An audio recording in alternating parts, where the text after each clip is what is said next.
మీరు ఈ స్పిరిచువల్ జర్నీలో ఎంటైర్ మీ స్పిరిచువల్ జర్నీలో మీకు మంచి కిక్ ఇచ్చిన విషయం ఏదైనా ఉందా? Kumbh Mela is a very wonderful kick.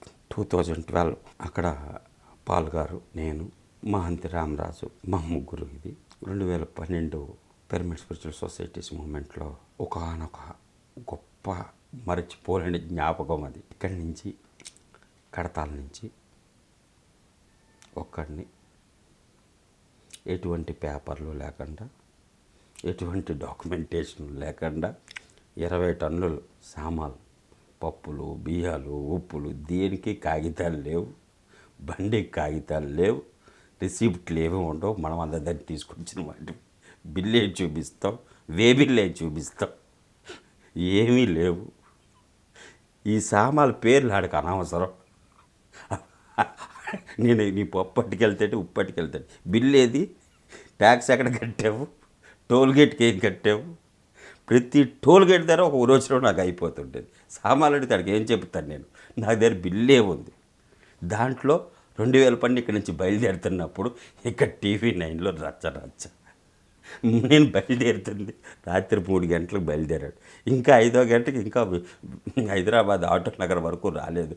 అక్కడికి ఎవరికో వచ్చారు, కొంచెం బట్టలు తెచ్చుకుందామని నేను మా వాళ్ళ దగ్గరికి వెళ్ళేసరికి TV9లో చూస్తే ఇది ఇక్కడి నుంచి ముందుకు ఎలాగెళ్ళాలి, వెళ్తే పరిస్థితి ఆటలకి బండికి కాగితాలు లేవు, దీనికి ఇన్సూరెన్స్ లేదు, వీళ్ళందరినీ తీసుకుని వెళ్ళాలి. అది ఇవన్నీ బార్డర్లో ఎక్కడి నుంచి అలహాబాద్ వరకు ఈ 3 లారీల్లో సరుకు లోడ్ చేయించాలి. అక్కడ ఎవడు లోడ్ చేయించే మనిషి లేడు. వాళ్ళని వీళ్ళని బతిమాలుకుని జనాలు కూడబెట్టి లోడ్ చేయించి, ఆ లోడ్ చేసినోడు కంటే ఎక్స్పర్ట్స్ కాదు కదా, తీసుకొచ్చి అక్కడ పెడతారు కానీ ఎలా పడితే అలా పెడతారు కానీ సరిగ్గా పెట్టరు. అవన్నీ కొట్టి ఇటు కొట్టి సగం పోయి సగం ఉండి అది తీసుకెళ్తున్నప్పుడు మామూలు నూనె డబ్బాలు సగం నూనె 1000 డబ్బా 500 డబ్బాలు నూనె వేస్తే 200 డబ్బాలు లీకేజ్ కొట్టుకుంటుంది. అది దానికి మనకేం తెలిసిన దాన్ని ఎలా పెట్టాలన్నది. ఆ ఎక్స్పర్ట్స్ ఉంటే దానికి దీనికి కదలకుండా సర్దుతారు. ఆ పెట్టికి ఈ పెట్టికి తగలకుండా పడినా సరే ఆ కిందన పోకోరాకపోతే గోల్లో అని పెడతారు. వీళ్ళు నీట్గా పెరిచారని చెప్పి ఇది ప్లెయిన్ ల్యాండ్ ఏంటి, అది ఇలా ఉంటుంది.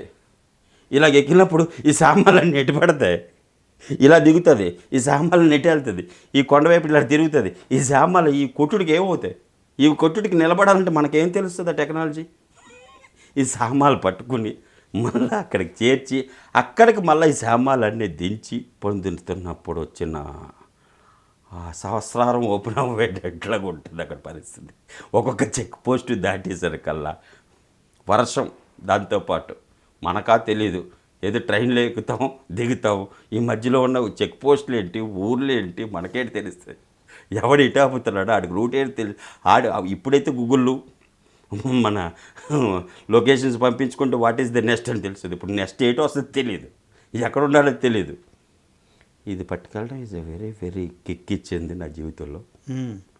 అక్కడికి ఈ సామాన్లన్నీ తీసుకెళ్ళడం, ప్రోగ్రామ్ వండర్ఫుల్గా అక్కడికి ఏర్పాట్లు చేయాలని అనిపించడం.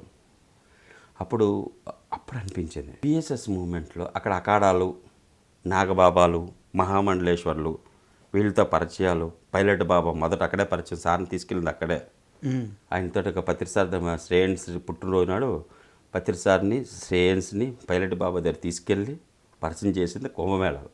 నేను తీసుకెళ్ళి సాయి కుమార్ రెడ్డి ఎవరో పేరుంటే అక్కడ ఎవరో ఒకరు ఉంటే మొత్తానికి తీసుకెళ్ళి కూర్చోపెట్టి మాట్లాడించి అక్కడి నుంచి ఆ శ్రేయన్స్ ఆ పైలట్ బాబా శిష్యురాలు ఎవరో ఎక్కడో రాజేంద్ర తాలూకా ఎవరో పరిచయం ఉంటే వాళ్ళతో అలా మాట్లాడి, అలా మెయిన్ కారణం అలా మాట్లాడి అక్కడ ఫస్ట్ ఇంట్రడక్షన్ పైలట్ బాబాతో అయ్యి మేము మరుసటి రోజు స్నానానికి నేను పత్రిసారు శ్రేయన్స్ కలిపి మన పైలట్ బాబా వెనకాతలే అక్కడ ఈ త్రివేణి సంఘం ఉంటే అక్కడే స్నానం చేసి, అది మెయిన్ అక్కడ ఘాట్లో స్నానం అది చేసి. ఇప్పుడు అనిపించింది నాకు రామరాజుకి అక్కడ వాళ్ళు ఏం చేస్తుంటారు, దీనివల్ల ఏంటవుతుంది అనేది 6 నెలలు మాకు పని ఏంటి అప్పుడు అర్థమైంది. ఈ ఆది శంకరాచార్య పరంపరలో దశనామ సంస్కృతుల కింద క్రియేట్ చేశారు. ప్రతి పేరు వెనకాతల గిరి అని ఉంటే ఒక అఖాడాకు సంబంధించిన వాళ్ళు, స్వామి ఉంటే ఒకటి, ఇలాగా 10 పేర్లు ఉంటాయి. ఆనంద్, రామానంద్, భక్తానంద్ అంటే ఒక అఖాడాకి సంబంధించిన వాడు. రామగిరి, కృష్ణగిరి అని ఉంటే ఒక అఖాడాకి సంబంధించిన వాడు. ఇలా గిరి, ఆనంద్ ఇలాగ లాస్ట్ పేర్లో ఉంటాయి. అవి ఉంటే ఒక్కొక్క అఖాడాకి సంబంధించిన వాడు. అఖాడా అంటే నాగ, మెహంతు, మహామండలేశ్వర్, శంకరాచార్య అంటే ఈజ్ ఎ పీక్ పొజిషన్. ఆయనతో ఇప్పుడు శంకరాచార్య గద్ది అంటే శంకరాచార్యులు చేసిన ఆదేశానుసారంగా ఈ అఖాడాన్ని నిర్వర్తిస్తున్నారు. శైవ సంస్కృతిని పూర్తిగా నిలబెట్టేది అఖాడా వాళ్ళు. ఆ నిలబెట్టడానికి ఆ లైన్లో పెడుతూ మొత్తం అందరినీ కూడా ఇది కూర్చోపెట్టినప్పుడు గజారోహణ అంటారు. ఈ ఎవరిని శంకరాచార్యని కూర్చోపెడతారు. తర్వాత రథాల్లో, గుర్రపు రథాల్లో మహామండలేశ్వర్, తర్వాత గుర్రాలు, ఏనుగులు, ఒంటెలు ఇలాగంతా ఒక జులుస్ అని తీస్తుంటారు. అది తీస్తున్నప్పుడు నేను రామరాజు అనుకున్నాం, మీ ఇద్దరు బాగా క్లోజ్, ఒరే సార్ది మన పిఎస్ఎస్ మూమెంట్ కోసం ఈసారి ఇలా పెడదాము, చెయ్యాలని అనుకుందాం. కానీ నన్ను మాకు కొత్త, ఎవరితో మాట్లాడాలో తెలీదు, చెయ్యాలని మట్టుకి బడ్జెట్ తప్పనుంది.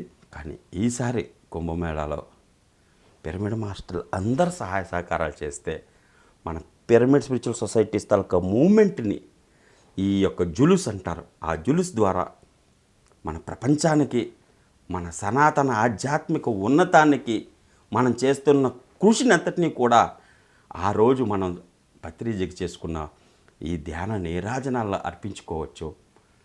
ఈ సహస్ర ఆ కమల నాదుడు లాంటి, ఈ సహస్ర కిరణం లాంటి, సహస్ర సూర్య అనకే అధిపతి అయిన మన పితామహకి మనం నీరాజనం అర్పించుకునే కుంభమేళాకి పిరమిడ్ మాస్టర్లు అందరూ సహాయ సహకారాలు పూర్తిగా అందిస్తారని కోరుకుంటున్నాను. ఈ కార్యక్రమం చేయడానికి మీరందరూ రావాలి. ఎప్పుడు? ఇది మార్చి 15వ తేదీ నుంచి ప్రారంభమయ్యి ఏప్రిల్ నెలాఖరికి కంప్లీట్ అవుతుంది. ఇది మొత్తం 45 days ఉంటుంది ప్రోగ్రామ్. మార్చ్ అంటే ఆల్రెడీ ఇప్పుడు స్టార్ట్ అయింది కదా, 2021లో. ఓకే. ఈసారి చాలా గొప్పదైన విషయం ఏమిటంటే, ఎప్పుడు సంక్రాంతికి ప్రారంభమయ్యి శివరాత్రికి పూర్తి చేస్తారు. ఏమైందో ఏటో వాళ్ళు వాటి మన దక్షిణాది వాళ్ళు ఉత్తరాదికి జాన్యువరిలో భయంకరమైన చలి ఉంటుంది. ఉత్తరాది వెళ్ళాలంటే భయపడతారు, అక్కడ అందరూ ఖాళీ చేసుకుని వస్తారు. ఈసారి అది పోస్ట్ పోన్ అవ్వడం వల్ల మన దక్షిణాది వాళ్ళందరూ కూడా మనం వెళ్ళడానికి చాలా అద్భుతంగా ఉంటుంది. మనకి కూడా గవర్నమెంట్ ఒక 2-3 acre ల్యాండ్ ఇస్తున్నారు. దాంట్లో మన 30 సంవత్సరాల తలక పిఎస్ఎస్ మూమెంట్లో ప్రిసిషన్ లెవెల్లో అంటే ఎంత సూక్ష్మ స్థలంలో మనం చేసిన ప్రాజెక్ట్స్ అన్నిటినీ కూడా అక్కడ ప్రజెంటేషన్ చేయాలి. మన పిఎస్ఎస్ మూమెంట్లో చేసిన అన్ని ఛానల్స్ని, పిఎంసీలో మనం చేస్తున్న వర్క్ని అక్కడ ప్రజెంటేషన్ చేయాలి. మనం తయారు చేసిన పుస్తకాలన్నిటికీ కూడా అక్కడ పెట్టాలి. మన దక్షిణాది వారి వంటలన్నీ కూడా అక్కడ ఉత్తరాది వారికి చూపించడానికి ఒక చక్కగా జానప్రియ అనేది ఓపెన్ చేయాలి. అక్కడ వచ్చిన వాళ్ళందరికీ కూడా మన ఇటువైపు ఉన్న సాంప్రదాయం ప్రకారంగా మన బెషిబెల్లి, బాత్, దద్దోజనం, పరమాన్నం ఇవి చేసుకుంటూ వచ్చిన వాళ్ళందరికీ కొద్దిగా పెడుతూ అందరూ ఆనందాల్ని కొద్ది ప్రసాదంలాగా భోజనం పెట్టి ధ్యానం నేర్పి వాళ్ళకి సజ్జన సంఘం చూపించి మన ట్రెడిషనల్ తరగతి కల్చరల్ ప్రోగ్రాంలు పెట్టి ఇవి చేస్తూ ఉంటే ఇంకా అంతకన్నా అద్భుతం ఏముంటుంది. మన సనాతన ఆధ్యాత్మిక సాంప్రదాయంలో, మన భారతీయ సాంప్రదాయంలో ముఖ్యంగా చెప్పాలంటే సంగీతం, నృత్యం, ధ్యానం అనేది చాలా ఇంపార్టెంటు.